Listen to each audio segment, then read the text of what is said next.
Assalamualaikum warahmatullahi wabarakatuh. Pada video kali ini, kita akan melanjutkan pembahasan tentang topik-topik kesehatan. Dalam kali ini, topik kesehatan yang berkaitan atau yang berjudul tentang pengambilan keputusan klinis atau clinical decision making. Topik ini sangat penting terutama bagi para praktisi kedokteran dalam membuat keputusan klinis.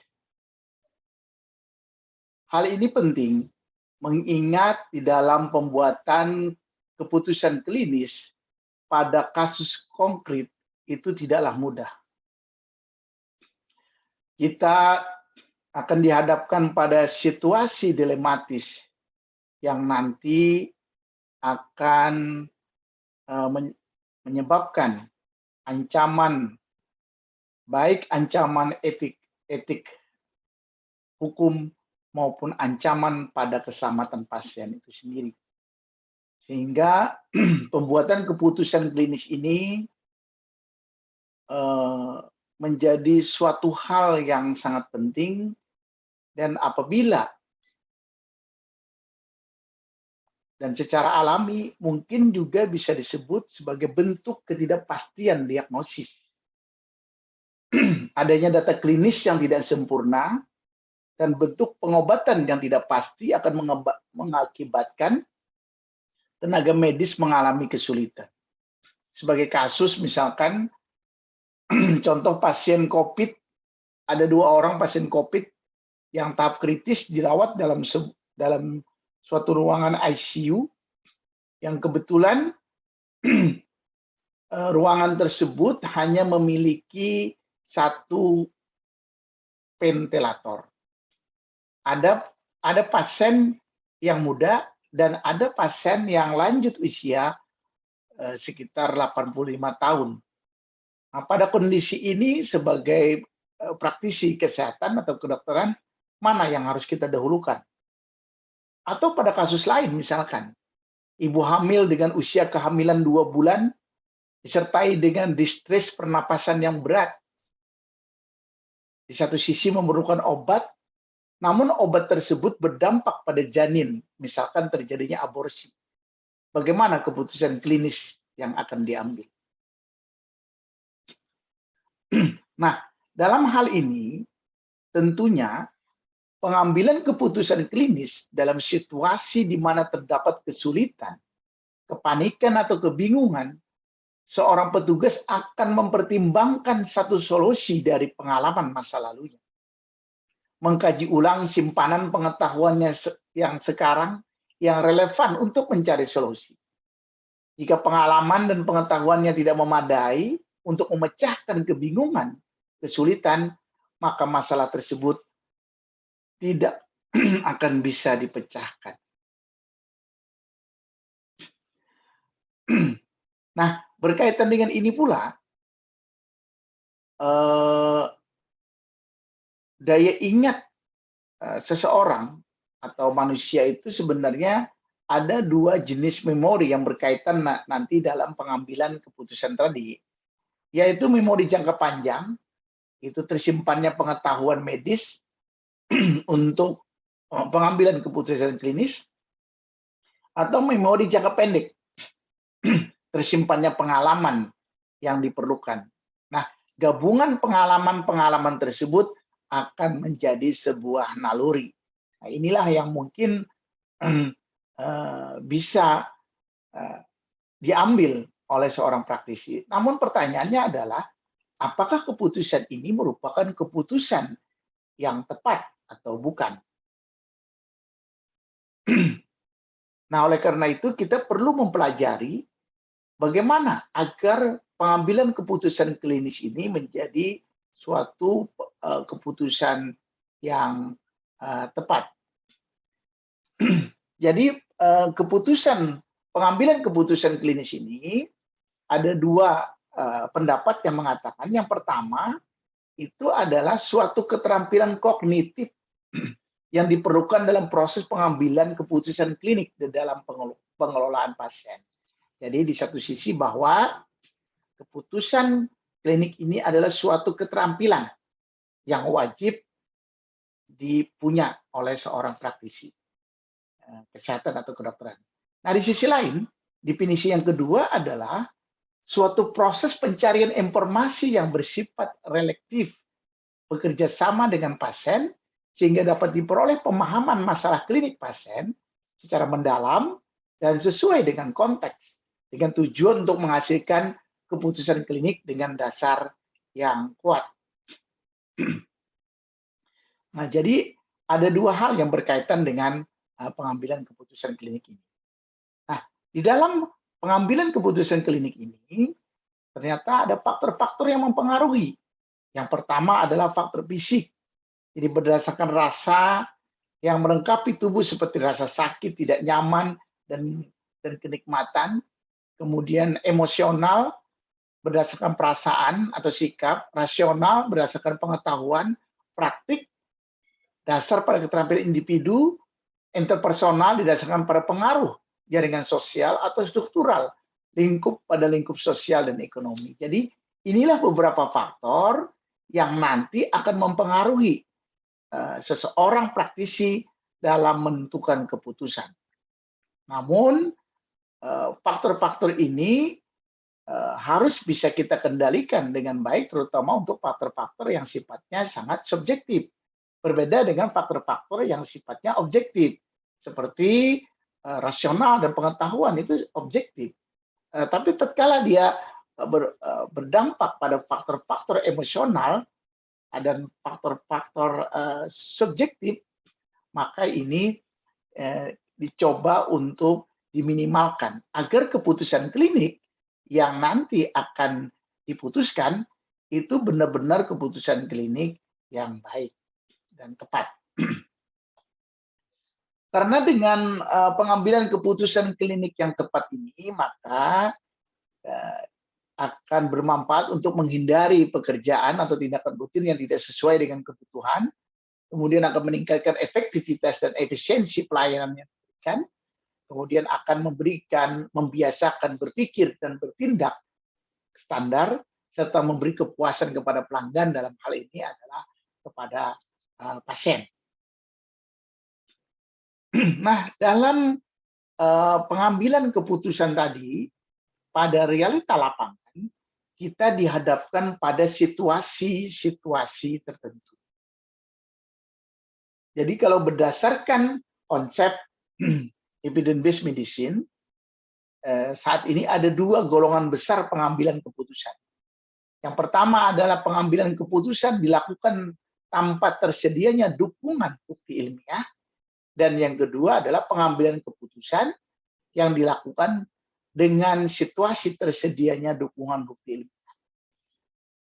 Nah, dalam kaitan dengan konsep EBM ini sudah saya jelaskan dalam video yang terdahulu. Silakan nanti dicek ulang dan disimak untuk pemahaman tentang konsep dasar daripada EBM ini. Nah, dalam kaitan tadi, dalam pengambilan keputusan, ya, dalam pengambilan keputusan yang disertai dengan bukti atau tidak, nah tentunya dengan komponen EBM ini masih ada hal yang bisa menjadi pertimbangan. Yang pertama adalah bagaimana keahlian klinis atau keterampilan yang dimiliki oleh dokter tersebut. Apakah dia mempunyai keahlian atau keterampilan yang baik atau tidak, dan adanya nilai pasien, kecenderungan perhatian dan pengharapan setiap pasien pada keadaan kesehatan.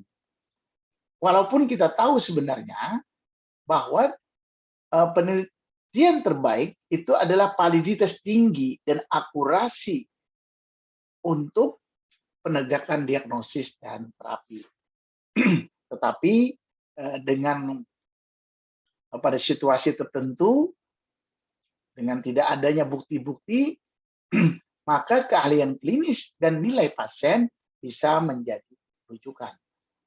Nah, namun agar pengambilan keputusan itu benar-benar baik dan tepat, maka kita upayakan seoptimal mungkin bahwa pengambilan keputusan itu berdasarkan bukti-bukti yang kuat atau bukti-bukti ilmiah yang kuat.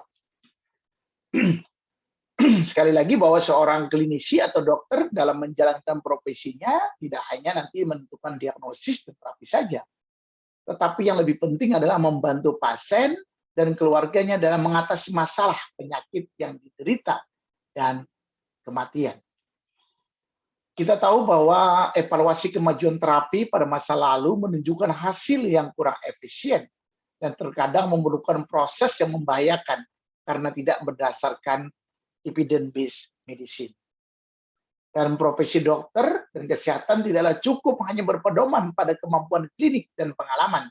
Tanpa bukti penelitian terbaru, seorang dokter akan ketinggalan atau out of date.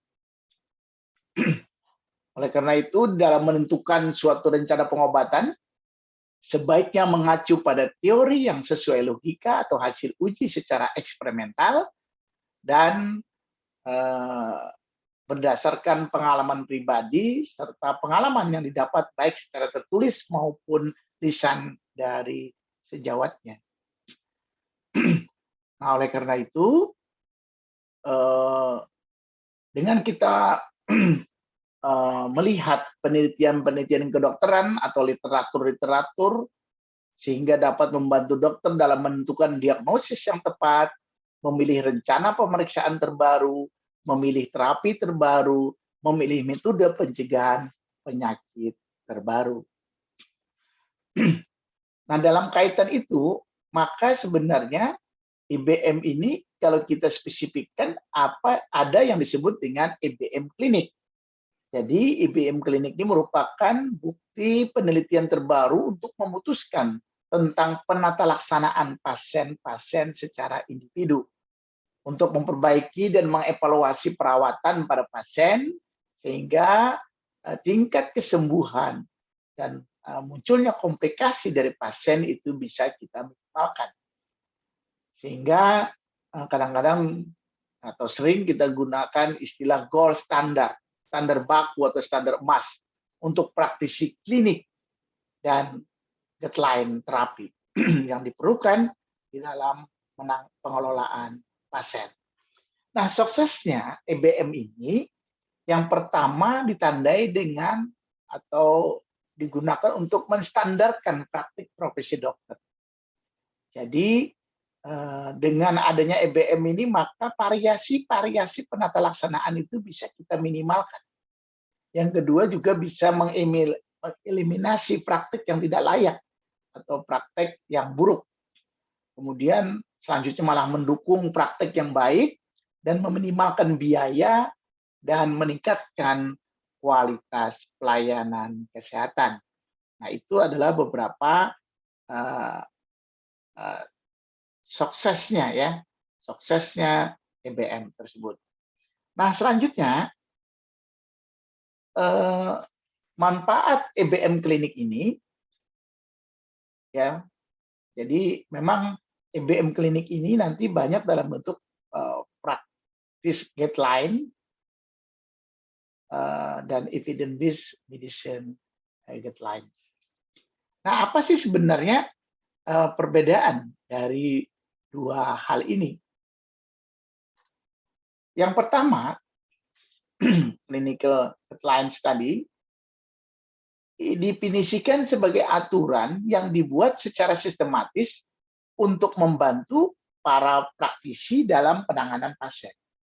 Untuk pelayanan kesehatan yang tepat dalam situasi yang spesifik. Jadi pedoman ini dapat berisi tentang cara pemilihan prosedur diagnostik maupun screening, cara memberikan pelayanan medis maupun bedah, seberapa lama pasien harus dirawat, dan lain-lain sebagainya. Nah, perbedaan yang terjadi akhir-akhir ini adalah peningkatan upaya terfokus secara sistematik membuat ringkasan bukti-bukti penelitian untuk menyusun rekomendasi berbasis bukti. Jadi pendekatan ini melibatkan banyak orang dengan latar belakang berbeda untuk secara sistematis mengumpulkan serta membuat telaah kritis hasil-hasil penelitian untuk kemudian menjadi pedoman klinis berbasis bukti atau evidence-based guidelines. Nah, ini memberi manfaat jika nanti sudah dilakukan dan itu sudah dibuat dan itu bisa diterapkan, maka akan membantu menurunkan mortalitas dan kematian pasien. Kemudian yang kedua, memperbaiki derajat kesehatan dan perawatan, mengevaluasi dan merencanakan terapi dengan lebih baik, serta memilih pola hidup dan perawatan kesehatan yang terbaik. Nah, sumber-sumber dan kualifikasi IBM klinik tadi, kita bisa melihat dari dua, ya, dari dua. Yang pertama US Preventive Services Task Force, kemudian National Health Service, atau di sini ada level of evidence.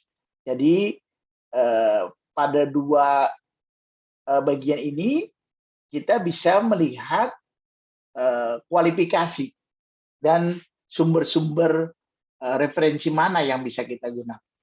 Jadi yang pertama US Preventive Services Task Force ini ada dibagi menjadi level 1, kemudian level 21, 22, 23, dan level 3.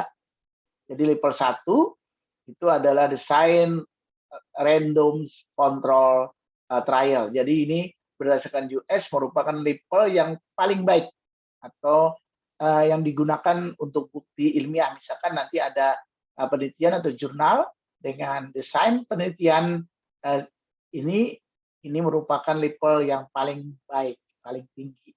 Baru nanti disusul dengan kontrol trial tanpa random, kemudian studi cohort atau case control, kemudian ada lagi multiple type series, dan ada yang level 3 pendapat ahli dari penelitian klinik dasar. Nah, kemudian yang kedua dari UK National Health Service, ya, kita bisa lihat pembagiannya. Ini ada level A, level B, level C, dan level D. Sama seperti tadi, maka level A itu merupakan level dengan kekuatan atau bukti ilmiah yang terkuat. Ini bisa kita lihat dari konsisten random control clinical trial, cohort juga masuk di sini.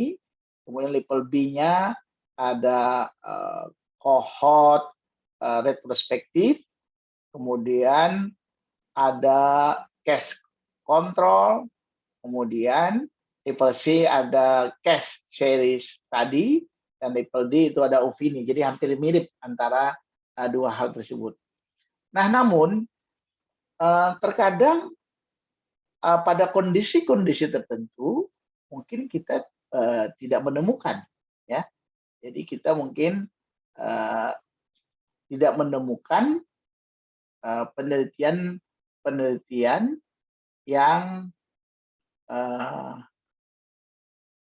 sesuai dengan kriteria tadi, atau dengan kata lain, ternyata dari kriteria tadi, kalau kita lihat kekuatan bukti ilmiah secara umum, ternyata masih ada bagian yang lebih kuat lagi, yaitu di dalam klasifikasi ini bisa kita lihat ini mulai dari observational studies, kemudian experimental studies, dan ada critical appraisal. Nah, critical appraisal inilah yang merupakan kekuatan bukti ilmiah yang paling puncak, yaitu dalam bentuk meta-analisis. Nah, jadi dengan demikian maka untuk penelitian-penelitian klinik, maka jenis penelitian yang baik kita gunakan tentunya adalah dengan kekuatan yang paling tinggi, ya. Jadi misalkan pada yang eksperimental itu random clinical trial, dan pada yang appraisal itu adalah meta-analitik.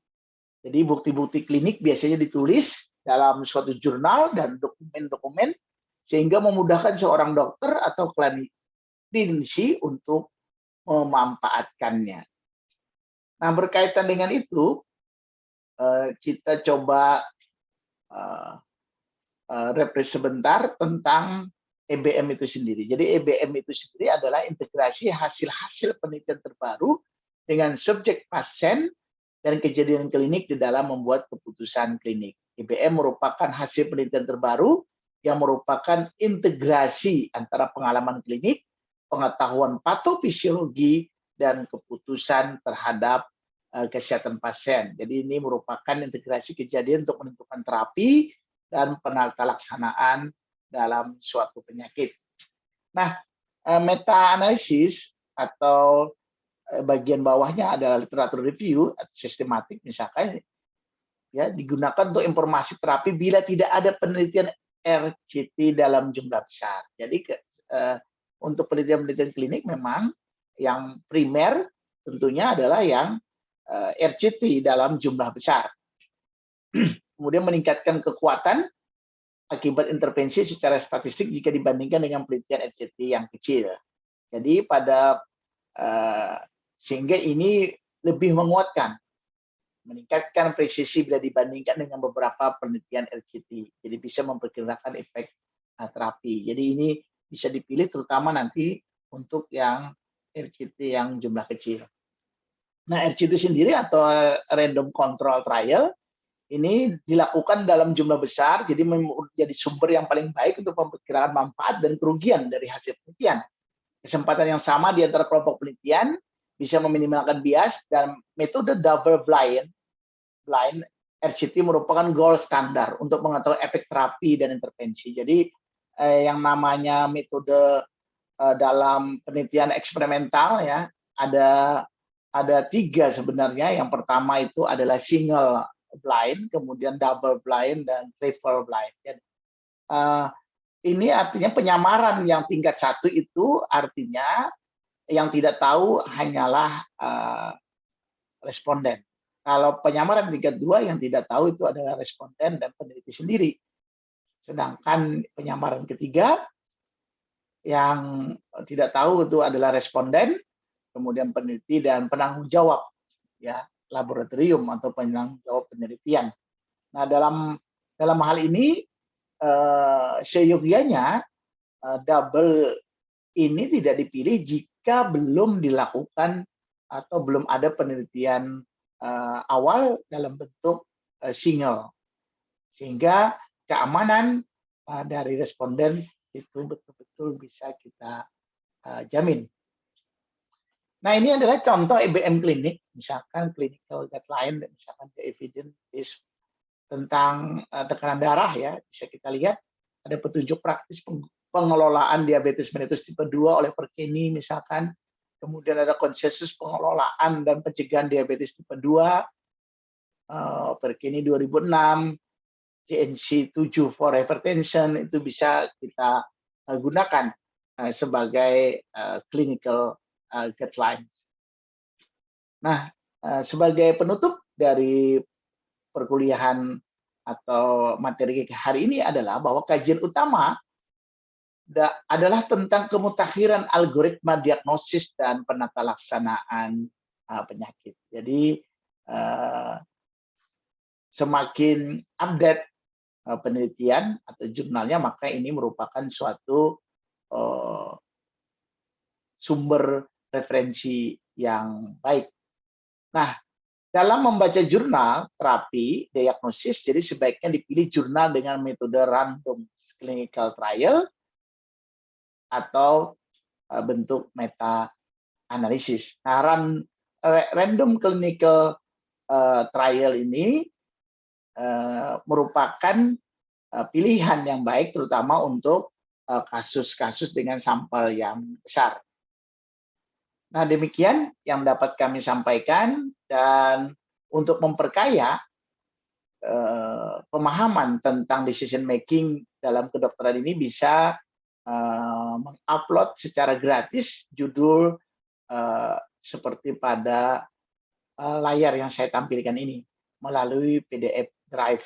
Nah, silahkan di situ semua penyakit baik pada bidang penyakit dalam, bidang anak, bidang anestesi, paru-paru, atau bedah, itu semua ada di sana. Nah, oleh karena itu silahkan nanti dipelajari, dibaca, Dan selanjutnya ada hal-hal yang mau ditanyakan, silakan untuk disampaikan. Terima kasih. Assalamualaikum warahmatullahi wabarakatuh.